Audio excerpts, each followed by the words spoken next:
오늘 본문으로 삼고 있는 요한복음 3장 6절에서 8절은 지나간 것 같은데 다시 일이 왔습니다. 왜냐하면 오늘 본문의 요한복음 3장 6절에서 8절은 성령이 어떤 것인가라는 걸 이야기하고 있어서 지난번에 우리가 시리즈로 하는 말씀 가운데 그 말씀을 이어가느라고 이 부분을 이야기하지 못했기 때문에 다시 요한복음 3장 6절에서 8절로 돌아왔습니다. 따라서 오늘 말씀드리고자 하는 것은 성령을 오늘 본문 3장 8절을 보시면 성령을 어디에 비유해서 말씀하고 있는가 하면 바람입니다.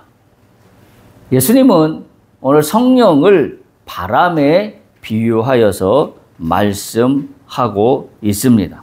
따라서 오늘 우리가 나눌 말씀은 이 바람으로 비유한 성령의 의미가 무엇인가 라는 것을 같이 한번 살펴보도록 그렇게 하겠습니다. 근데 8절을 가만히 보면 우리가 어느 정도 짐작을 할 수 있습니다. 8절은 이렇게 기록되어 있습니다. 바람이, 그리고 나서 그 다음에 바람의 성격에 대해서 이야기하는 거예요. 임의로 불매, 네가 그 소리는 들어도 어디서 와서 어디로 가는지 알지 못한다. 그런데 마치 이것은 성령으로 난 사람도 그렇다라고 그렇게 말씀하고 있습니다. 따라서 오늘 말씀의 제목을 성령의 바람, 어디서 어떻게 라고 말씀의 제목을 정하고 함께 나누도록 그렇게 하겠습니다. 오늘 우리가 읽었던 고린도후서 5장 16절도 보면 그와 같은 뉘앙스를 우리에게 말씀하고 있습니다. 고린도전서 5장 16절 보면 이렇게 기록되어 있어요. 그러므로 우리가 이제부터는 어떤 사람도 육신을 따라 알지 아니하노라. 그렇죠? 어떤 사람도 육신을 따라 알지 아니하노라. 이건 뭐하고 같아요? 요한복음 3장 6절에 있는 것처럼 육으로 난 것은 육이요, 영으로 난 것은 영이니라는 말씀입니다. 다시 말하면 육을 가지고 영을 이해하려고 하면 이해를 못합니다. 다른 말로 더 직접적으로 얘기하면 우리의 육적인 관점을 가지고 예수 그리스도를 이해하려고 하면 예수 그리스도를 알 수가 없습니다. 오늘 고린도후서 5장 16절은 그 얘기예요. 다시 한번 보면 그러므로 우리가 이제부터는 어떤 사람도 육신을 따라 알지 아니하노라. 비록 우리가 그리스도도 육신을 따라 알았으나 이제부터는 그같이 알지 아니하노라. 그렇죠? 육으로 예수를 알지 아니하노라. 우리가 신앙에서 가장 핵심 부분이 이 부분이에요. 그런데 불행하게도 오늘날 많은 하나님을 믿는다고 하는 사람들이 놓치고 있는 부분이 제가 거듭 강조하지만 바로 이 부분입니다. 육신을 따라 알기를 원해요. 그래서 모든 것들이 육신적인 조건에 의해서 알아진다는 얘기는 다른 말로 표현하면 내가 알고 있는 육적인 나의 조건들, 나의 어떤 지식이나 상식이나 나의 어떤 역량이나 그런 것들이죠.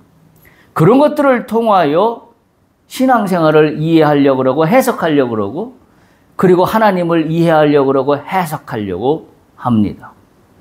그래서 오늘날 많은 믿는 사람들이 성경을 배우고 성경을 공부하고 무슨 프로그램을 잘 따라가서 과정을 이수하는 거에는 열심이지만 막상 육의 문제를 육으로 해결하려고 하는 한계에서 벗어나지 못하고 있다는 데에는 우리가 심각하게 생각해 보지 않을 수가 없습니다.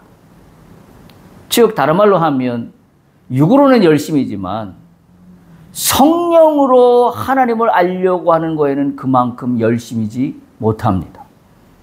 지식적으로 책을 읽으며 또는 성경을 읽으며 밑줄을 그어가며 또는 노트에 필기도 해가며 여러 가지 정리를 하고 그게 혼자 하는 게 힘이 붙이니까 소위 전문 목사님들이나 전도사님들 같은 그런 분들을 통하여 잘 배우고 익혀서 뭔가 나름대로 체계적으로 정리를 합니다. 그럼 우리는 그렇게 물어봐야 돼요. 정리를 잘 하면 그것이 나의 믿음이 잘 된 건가? 약간 그렇다라고 이야기하기 어렵습니다. 왜? 오늘 이 말씀 때문에 그래요. 육으로 난 것은 육이요 영으로 난 것은 영이다라는 말씀과 아울러 고린도후서 5장 우리가 16절에 읽었던 것처럼 우리가 이제부터는 어떤 사람도 육신을 따라 그리스도를 알지 아니한다라고 고린도후서에서 선언하고 있기 때문입니다. 본문은 니고데모를 통하여 거듭남에 대한 신비에 대해서 예수님께서 주시는 말씀이 계속 지금 이어진 가운데 있는 본문의 말씀입니다.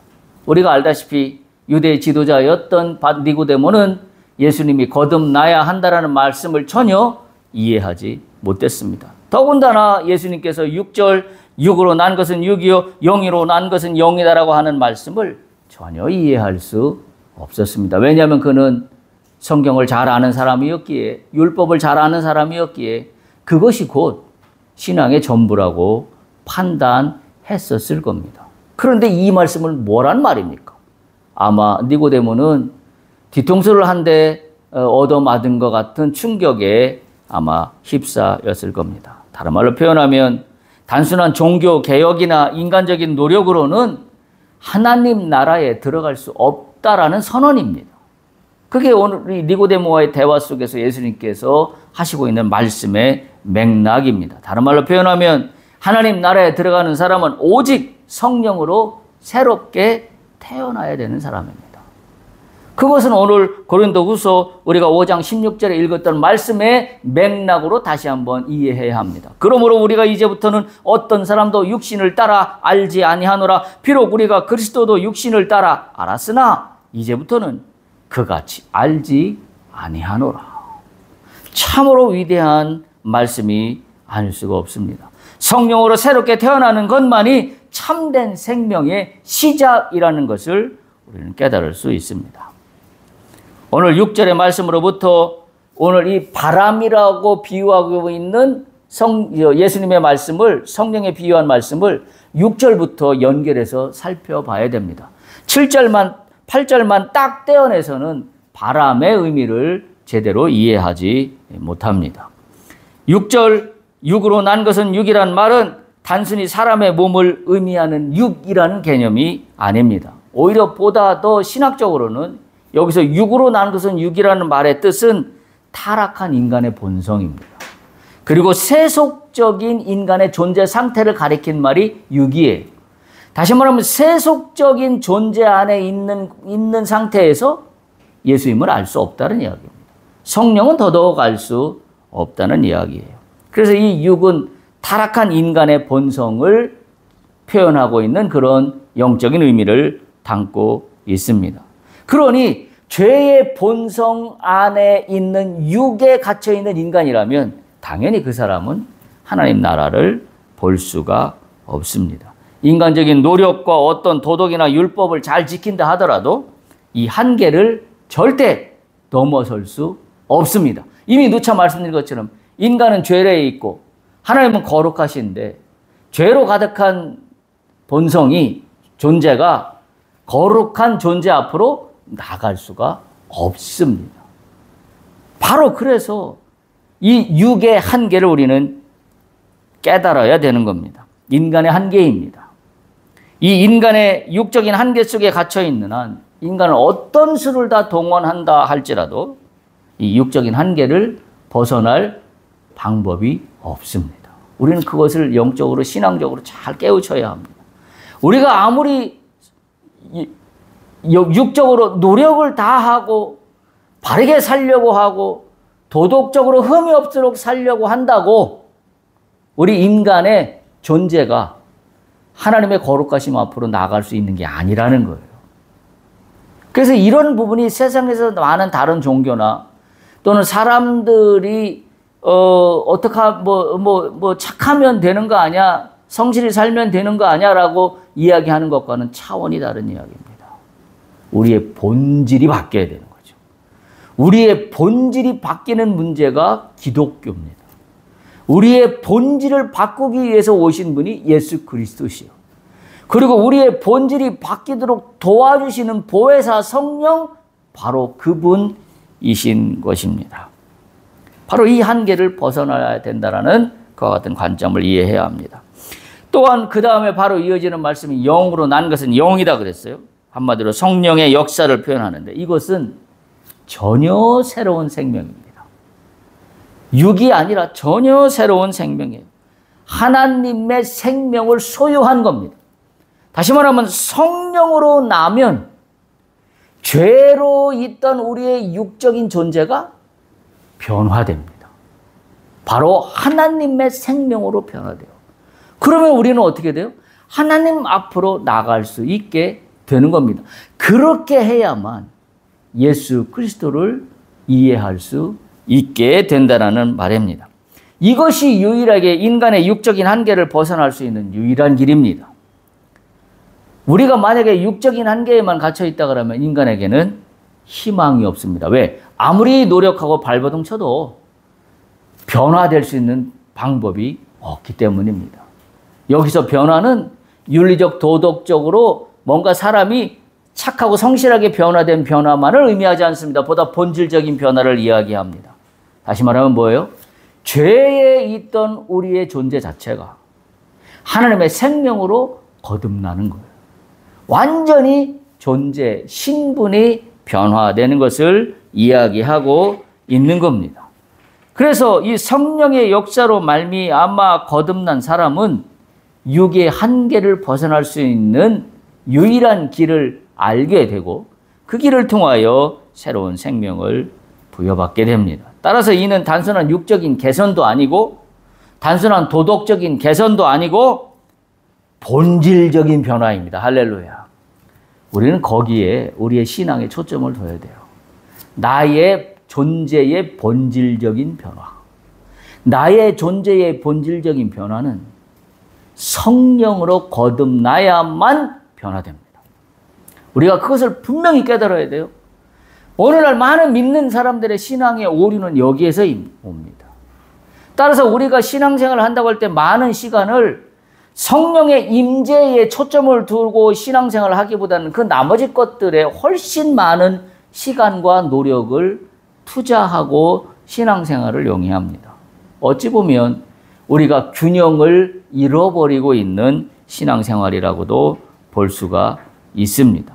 그러니까 육이 영이 된다는 것은 그냥 단순히 뭐가 개선됐다 이게 아니라 완전히 본질적으로 바뀌었다라는 그런 의미예요. 그래서 우리가 오늘 본문으로 삼고 있는 고린도후서 5장 17절을 보세요. 그래서 이렇게 선언하고 있는 거예요. 그런즉 누구든지 그리스도 안에 있으면 새로운 피조물이라. 이전 것은 지나갔으니 보라 새 것이 되었도다.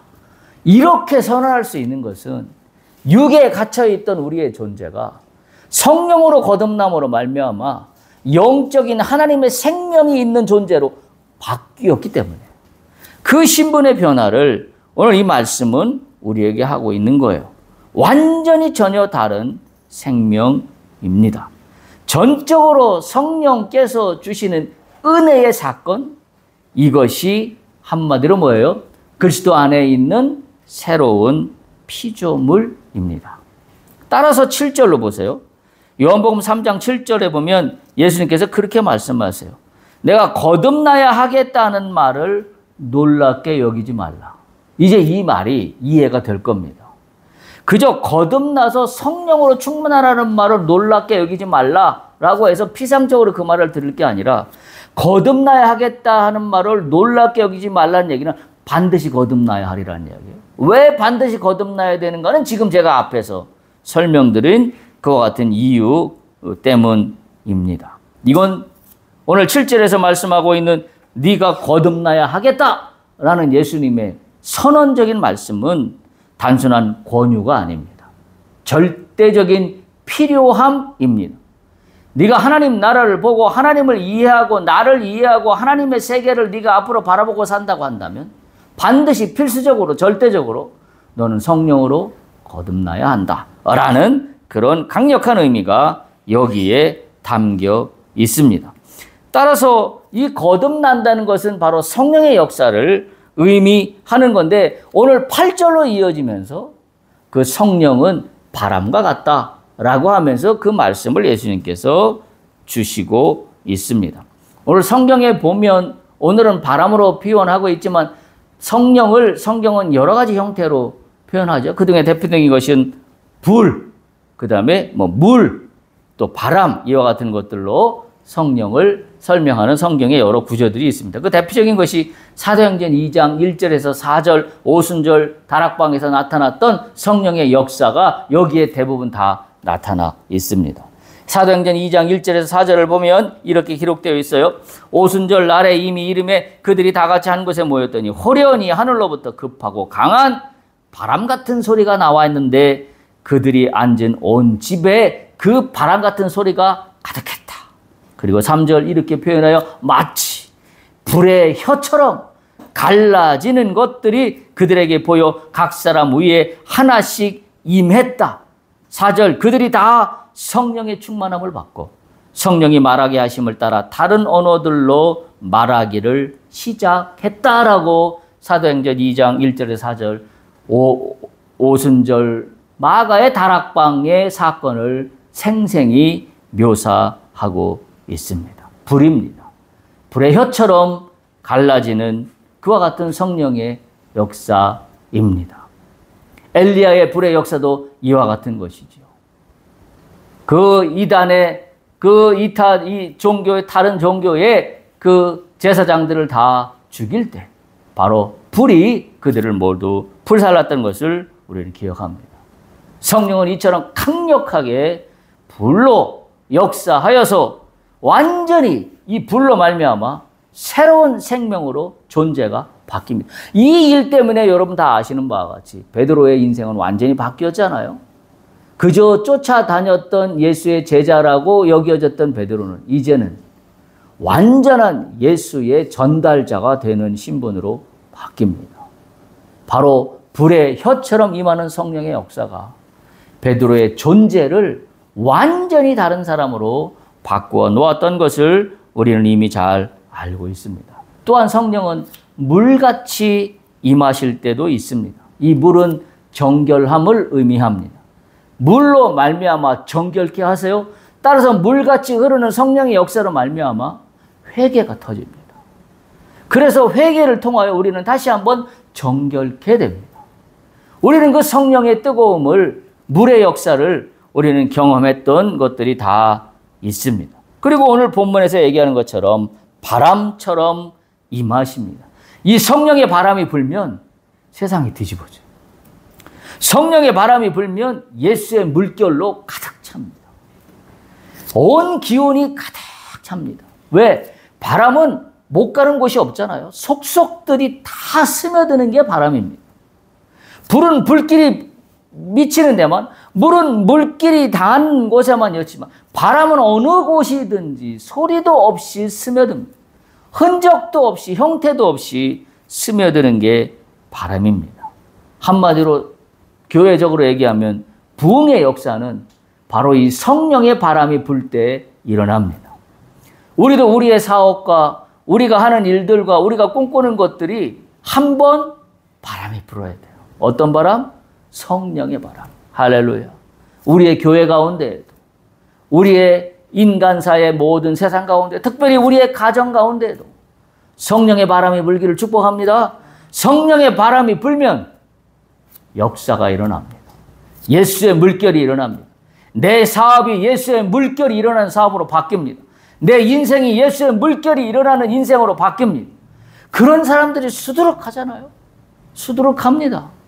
인생이 바뀐 그와 같은 선교사나 또는 사역자들의 이야기는 너무나 우리가 많아서 굳이 여기서 헤아리지 않더라도 잘 알고 있는 내용들입니다.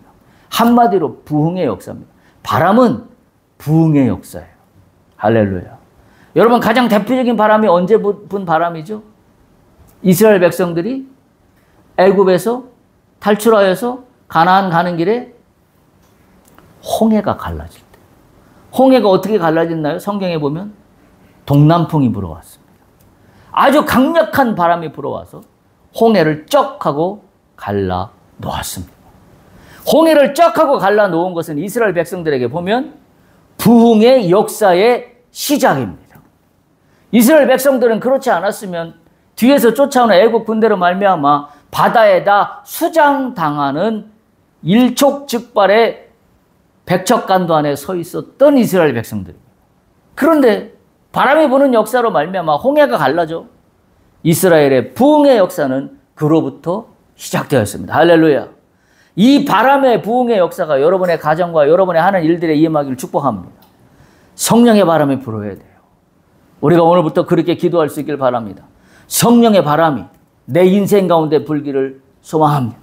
성령의 바람이 우리의 가정 가운데 불기를 소망합니다. 성령의 바람이 내가 하는 사업과 일들 속에 불기를 소망합니다. 주여, 동남풍을 불게 하셔서 홍해가 갈라져 이스라엘 백성들이 당당히 주의 이름을 찬양하며 홍해 바다를 건너가 마침내 가나안 땅에 들어갔던 것처럼 내 인생, 내 사업 가운데도 성령의 바람이 불어 하나님이 꿈꾸고 하나님이 나를 통하여 이루시기 원하는 목적지를 향하여 출발하는 바람이 되게 하시옵소서. 그 바람을 내가 맞게 하시옵소서. 할렐루야. 이와 같은 믿음의 고백들로 나갈 수 있기를 바랍니다. 성령의 바람이 불면 어떤 일이 일어나는지 아세요? 바람은 몰아가는 특징이 있잖아요. 그래서 소위 흩어져 있던 것들을 다 몰아갑니다. 한 곳으로 몰아줄 수도 있고 다 흩어버릴 수도 있는 게 바람이에요. 근데 성령이 바람이 불면 어떻게 돼요? 죄의 모든 더러운 것들은 다 흩어져 날아가게 하고 하나님의 역사에 필요한 것들의 자원들은 다 하나로 모아지게 합니다. 할렐루야. 내가 내 사업을 어떻게 일으킬까요? 성령의 바람이 불면 자원들이 모아집니다. 하나님이 모아주십니다. 여기저기서 끌어당겨 주십니다. 하나로 모아주셔서 나의 사업의 길로 하나님의 길로 인도하여 주십니다. 마치 홍해가 갈라졌던 것처럼. 여러분 그 상상을 하시면서 기도할 수 있길 바랍니다. 바람이 불면 하나님 나라에 필요한 자원들이 모여들기 시작합니다. 오늘 우리의 교회 가운데도 일어나길 소망합니다. 성령의 바람이 불어서 필요한 사람들이 오게 하시고 필요한 능력들이 나타나게 하시고 필요한 하나님의 역사가 증거되는 교회들이 되기를 간절히 소망합니다. 성령의 바람이 불 때 비전에 성취되고 응답이 일어나는 것을 우리는 알 수 있습니다. 자, 그렇다면 오늘 본문 요한복음 3장 8절 바람, 예수님은 이렇게 표현하고 있는 것을 볼 수 있어요. 바람이 임의로 불매. 무슨 말이에요? 임의로 분다는 말은. 임의로 분다는 말은 바람의 근원의 주권입니다. 바람이 임의로 분다는 말은 뭐예요? 내가 마음대로 바람을 만들었다는 이야기가 아닙니다. 바람은 임의로 분다는 얘기는 하나님의 뜻에 따라서 자유롭게 역사하는 것을 의미합니다. 이게 임의대로 분 바람입니다. 다시 말하면 바람은 하나님의 주권적으로 불어옵니다.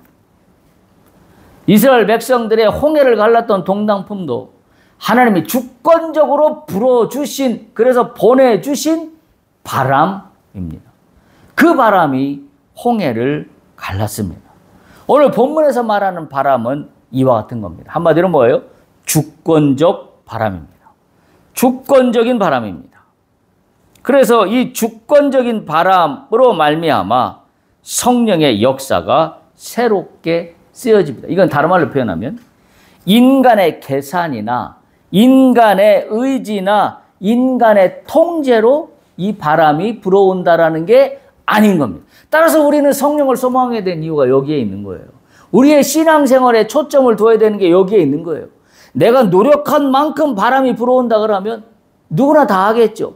그러나 내가 노력한 만큼 바람이 불어온다고 하면 우리의 신앙은 하나님의 주관에 있다라고 여겨지는 신앙이 아니라 다 어디에 딸려 있어요? 내가 열심히 노력한 만큼 하나님이 역사하신다고 이야기할 거예요. 그러면 하나님의 역사는 누가 조정하고 통제하는 거예요? 내가 조정하는 게 되잖아요. 그래서 안 되는 겁니다. 따라서 이 바람은 하나님이 주권적으로 불어주시는 그런 바람, 우리의 계산이나 우리의 의지나 우리의 통제와 상관없이. 그래서 우리는 이걸 사모하고 하나님, 성령님 나를 도와주세요 라고 순종하는 신앙으로 나갈 수밖에 없는 겁니다. 이 근원적인 주권성을 이야기하고 있습니다. 인간의 결단, 계산, 공로의 산물이 아니라 성령의 주권적 하나님의 역사입니다. 이게 앞에 3장 6절하고 연결되는 거예요. 요한복음 3장 6절. 육으로 난 것은 육이요 영으로 난 것은 영이다라는 바로 영으로 난 것은 영이니라는 그런 말씀이 주권적이라는 이야기예요.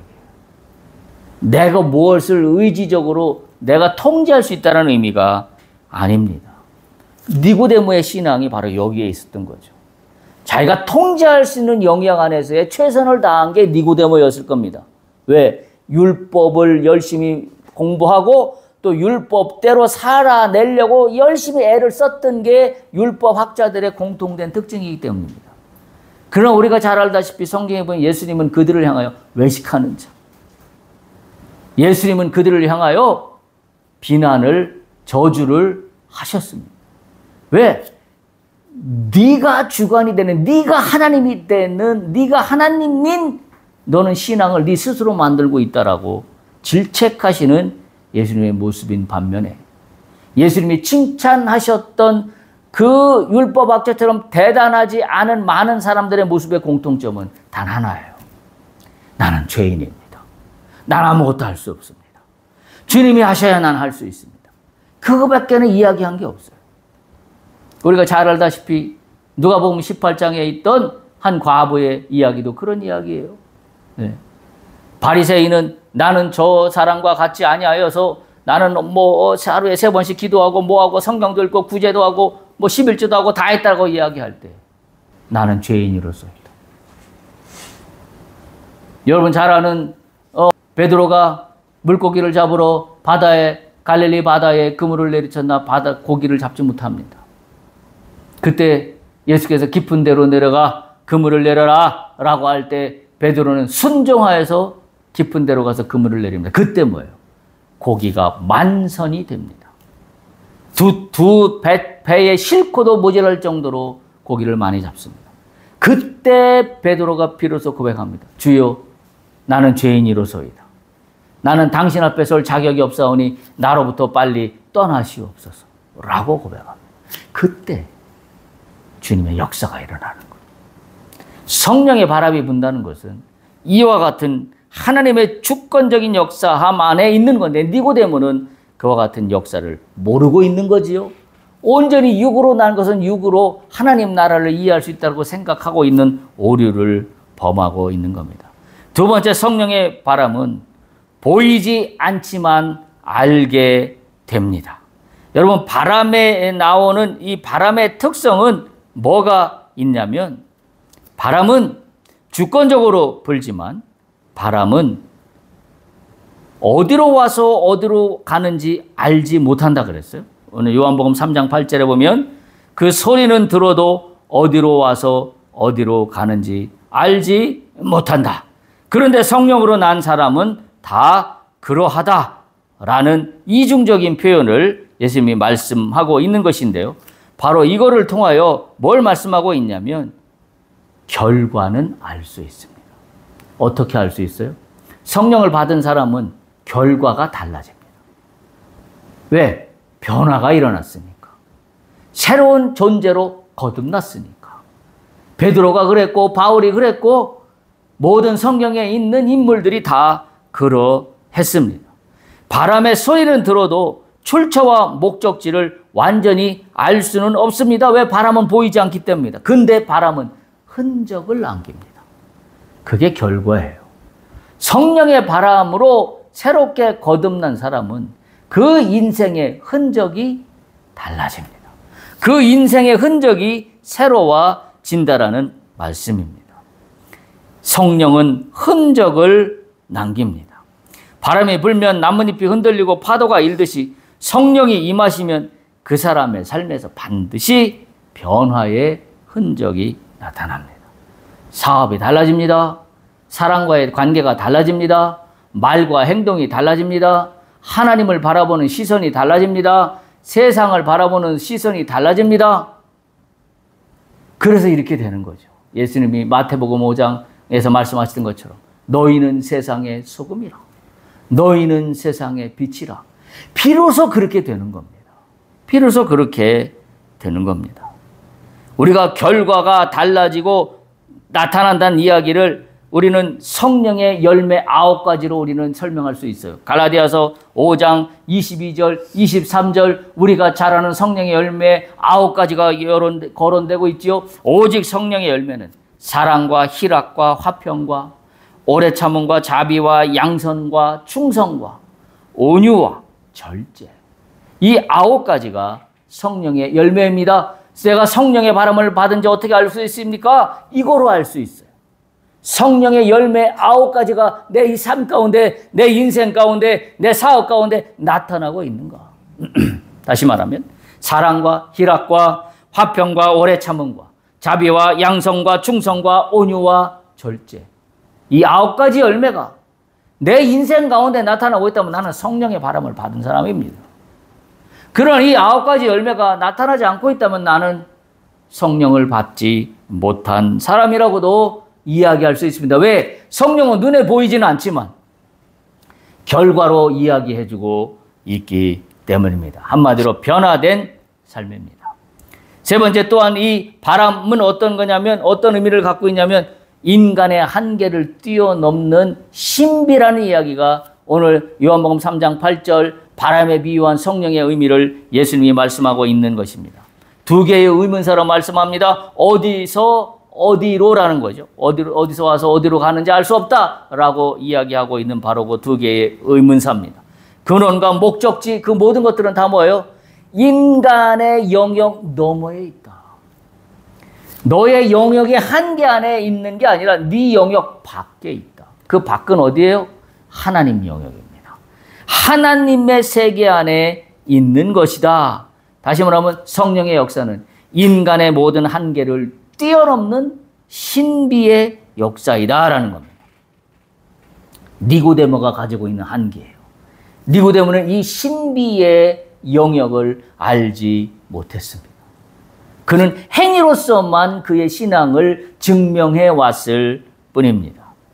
오늘날 지식으로 성경을 읽는 우리들의 한계이기도 합니다. 신비는 따라서 이렇게 정의할 수 있어요.